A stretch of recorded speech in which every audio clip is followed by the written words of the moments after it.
George Groves versus Chris Eubank Jr., the tail of the tape. Now, they are pretty evenly matched in terms of size, at least on paper. Their ages: George Groves, 29 years old. He's had 30 fights, 127, 20 KOs. He weighed in at 167.1 pounds, which is 75.8 kilograms. He stands 5'11 and a half, which is 182 centimeters. Okay, so those are George Groves' stats.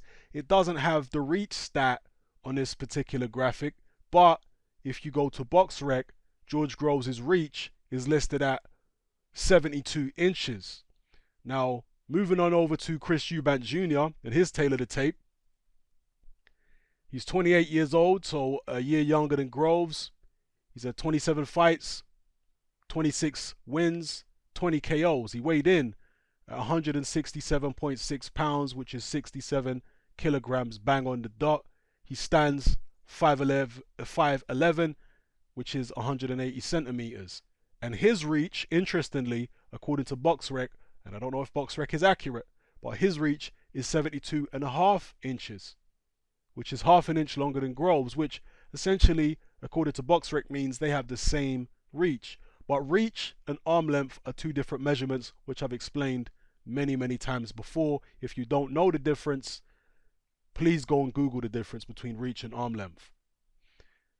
Now, a couple of interesting stats here is there's not much difference in age. There's also not much difference in the number of fights they've actually had.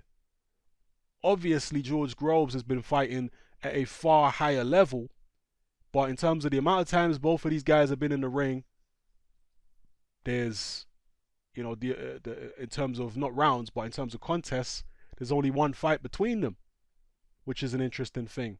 Now, the height, with Eubank Jr. only being half an inch shorter than George Groves officially, I'm not so sure about that. I don't know if at the face-offs somebody's been wearing high heels, lifts in their shoes to make themselves appear taller. In this instance, George Groves. I don't know if that's been going on. I watched Boxing Gossip's post weigh-in video. Was it Boxing Gossip? I watched his, but it might have been somebody else's video too, where they were talking about the fact that Eubank Jr. was wearing some big basketball boots or something similar at the weigh-in, which may have cut down the height advantage that George Groves had. So it may have made them look closer in height.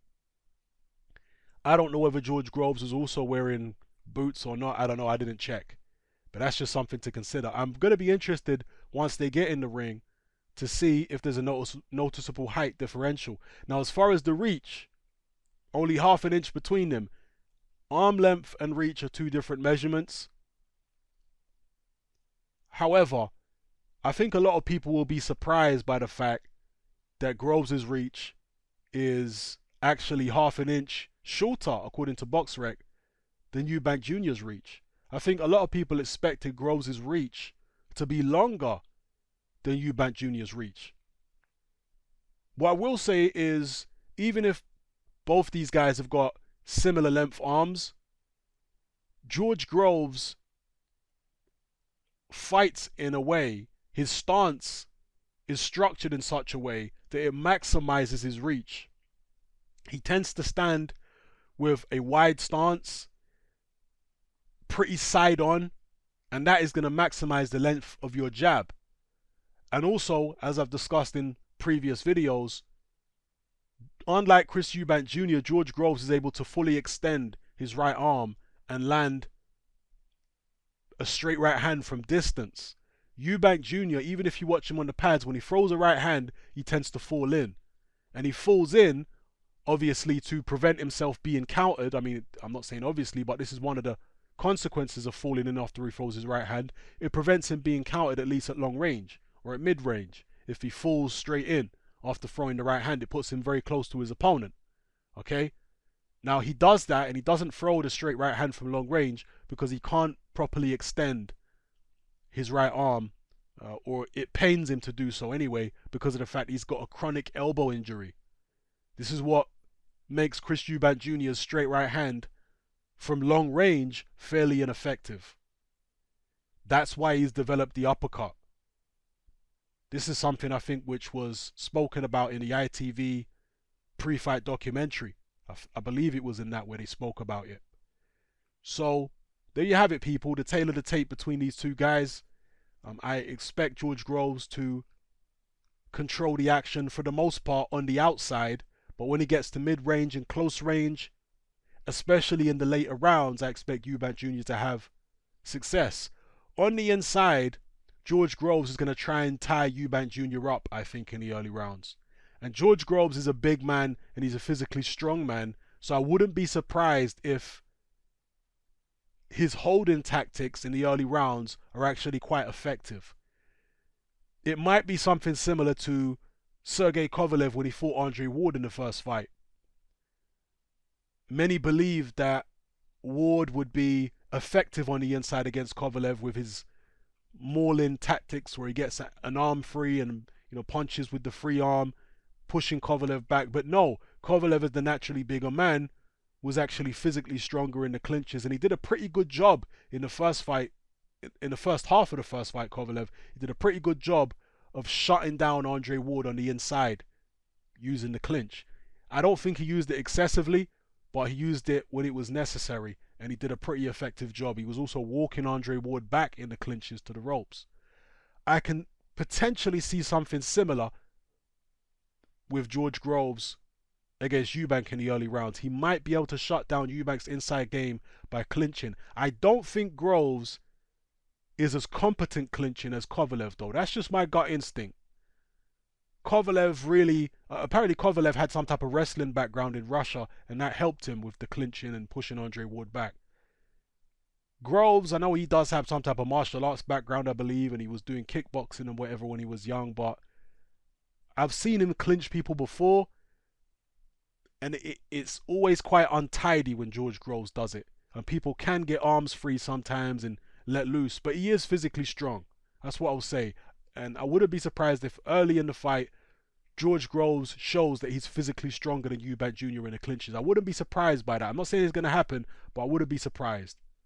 So, yeah, I do see this fight in a kind of cliched way, the way many others do, as a tale of two halves, with Groves' success early, Eubank's success in the second half if it goes that long. So, yeah, the reach, I don't really think. I think if Eubank decides to use his jab, then the fact that their reach is apparently not much different could play a part. Yeah, if Eubank decides to use that jab from long range and jab his way in rather than just rushing George Groves, which is what Groves thinks Eubank's going to do, or apparently thinks Eubank's going to do. He thinks he's going to rush him, because that is apparently what he was doing in sparring. I think that's quite dangerous for Eubank Jr. to be doing that, especially early. But if he comes in behind a jab, I wouldn't be surprised if he's actually more effective with his own jab than a lot of people expect. Yeah, do not be surprised if Eubank Jr., if he decides to use it, is actually quite effective using his jab, because George Groves keeps his hands down. This is not a guy who tends to fight with his hands very high. Yeah, and a jab, a fast Chris Eubank Jr. jab might be able to get in over those low hands of George Groves. And, again, that might emphasize the fact that the reach is not much different between the two of them. The right hand, though, if they're talking about exchanging right hands at long range, that's got to be George Groves all day, at least while he's fresh. That's where Groves' stance and the fact that he doesn't have an injured elbow and that he has a wider, his feet wider apart, that stance is more conducive to fighting at long range than it is at close range. So, at least boxing, So, yeah, those are my thoughts on the tale of the tape. Can't wait for the fight. As you can see, I've been going ham when it comes to uploading videos about this fight, because it's the most excited I've been for a fight for a very long time. So let me know what you guys think about the tale of the tape in terms of the height. Do you think that height measurement is accurate? Do you think it even matters? What do you think about the reach? What do you think about, all the stats? The age, the number of fights they've had, the weight they came in KB that, excuse me, etc. etc. Drop it all in the comment section below. Let me know how you feel. It's happening. I'm out.